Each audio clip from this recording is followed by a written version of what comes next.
Second world war में लाखों कैदियों को टॉर्चर सेल में डाल दिया गया था। वहाँ उन्हें बुरी तरह टॉर्चर किया जाता था। उन्हें वहाँ फिजिकल और इमोशनल दोनों तरह से टॉर्चर से गुजरना पड़ता था। उन्हें अकेलेपन से भी गुजरना पड़ता था। कैदियों के सामने उनके दोस्तों की मौत हो जाया करती थी।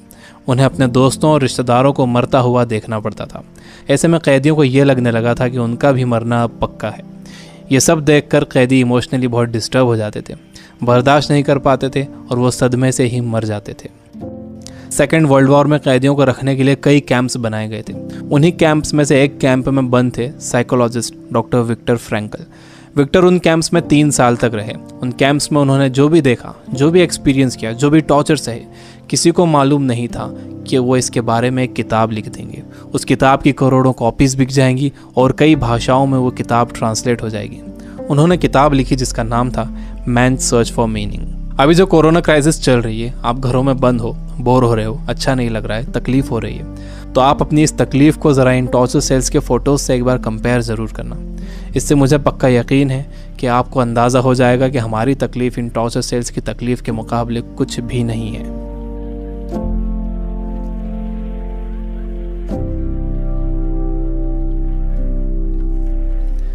जब विक्टर को इन कैंप्स में डाला गया तो उनके साथ उनकी फैमिली भी थी, लेकिन सब के सब धीरे धीरे मरते गए।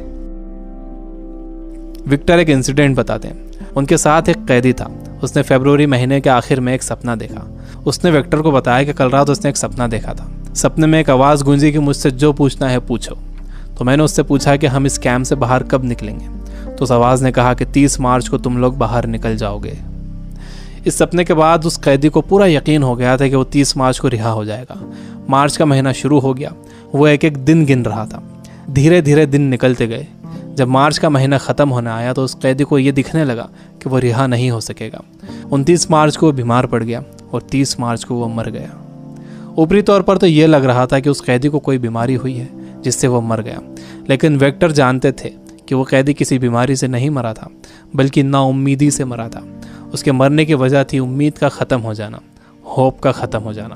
Biggest lesson of this book, इंसान को तकलीफ़ें नहीं मारती हैं, इंसान को धोखा नहीं मारता है, इंसान को चैलेंजेस नहीं मारते हैं, इंसान को नाउम्मीदी मार देती है। जिस इंसान के अंदर आने वाले कल की कोई उम्मीद नहीं होती, कोई ख्वाब नहीं होता, वो इंसान भी नहीं रहता। विक्टर ने गौर किया कि कैंप में ज़्यादातर मौतें क्रिसमस और न्यू ईयर के बीच में हुई थी, क्योंकि लोगों को उम्मीद थी कि क्रिसमस आ रहा है, न्यू ईयर आ रहा है, हमें रिहा कर दिया जाएगा।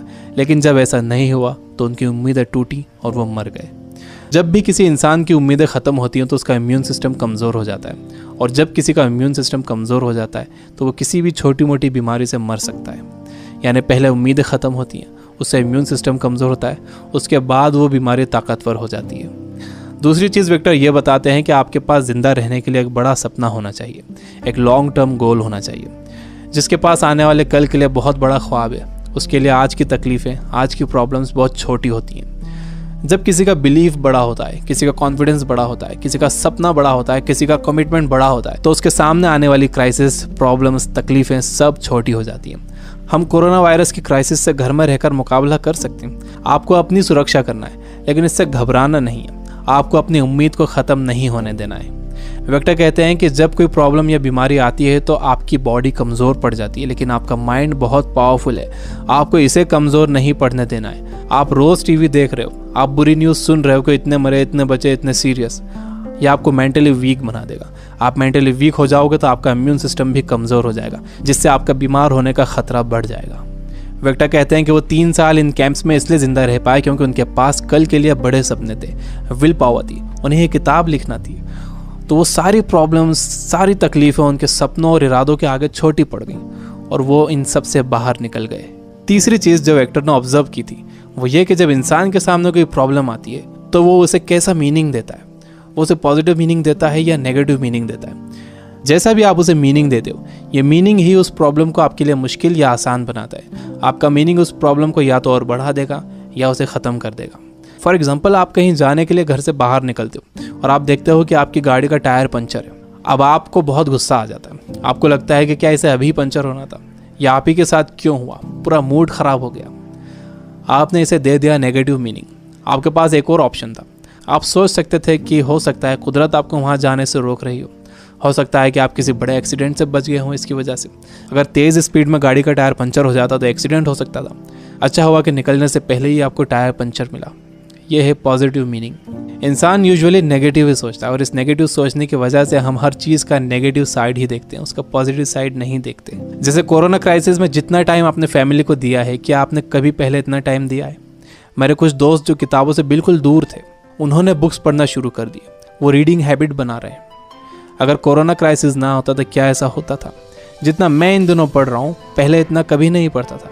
जितनी सफाई लोगों ने रखनी शुरू कर दी है, पहले कभी नहीं रखते थे। बार बार हाथ धो रहे हैं, अच्छी तरह हाथ धो रहे हैं, सोशल डिस्टेंस मेंटेन कर रहे हैं। किसी लाइन में लगे हुए हैं तो दूर दूर खड़े हो रहे हैं। आसमान साफ नज़र आ रहा है, हवा साफ हो गई है, समंदर का पानी साफ हो गया है। ऐसा लग रहा है कि नेचर ने जैसे रीसेट बटन दबा दिया। हमें ये पॉजिटिव साइड्स भी सोचना चाहिए। जब तक आपके पास नेगेटिव मीनिंग है, आप उस क्राइसिस से डील नहीं कर सकते। हर प्रॉब्लम उसके साथ एक इक्वल अपॉर्चुनिटी भी लेकर आती है। दुनिया जब से बनी है तब से अब तक उसमें प्रॉब्लम्स ही प्रॉब्लम्स हैं। अगर ये प्रॉब्लम्स नहीं होती तो हम यहाँ तक ग्रो नहीं कर पाते। सबसे लास्ट में विक्टर कहते हैं कि आपसे सब कुछ छीना जा सकता है, आपकी धन दौलत, घर, गाड़ी, बीवी, बच्चे, माँ बाप, दोस्त, सेहत, लेकिन एक चीज़ नहीं छीनी जा सकती, वो है आपकी पावर ऑफ डिसीजन। आपसे फैसला करने की ताकत कोई नहीं छीन सकता। अगर आप सिचुएशन से घबरा कर फैसला करते हो तो वो सिचुएशन आप पर हावी हो जाएगी, लेकिन अगर आप सिचुएशन के हिसाब से खुद को बेहतर बनाते हो और डिसीजन खुद लेते हो तो आपकी ज़िंदगी बदल जाएगी। दुनिया में इससे पहले भी कई बीमारियां आई हैं जिससे करोड़ों लोगों की मौत हुई है। उसकी वजह ये थी कि लोग अवेयर नहीं थे, उनके पास इन्फॉर्मेशन नहीं थी, इन्फॉर्मेशन लेट पहुंचती थी, बीमारी से डील करने के साधन नहीं थे। लेकिन आज का वक्त सबसे अच्छा वक्त है। हमारे पास इन्फॉर्मेशन बहुत तेज़ी से पहुंचती है, हमारे पास साधन है। मुझे पूरा यकीन है कि आगे और भी अच्छा वक्त आने वाला है और मैं आपको उम्मीद दिलाता हूँ कि आगे सच में बहुत अच्छा वक्त आने वाला है। You guys are amazing. Keep reading, keep learning, keep growing. Thank you for watching.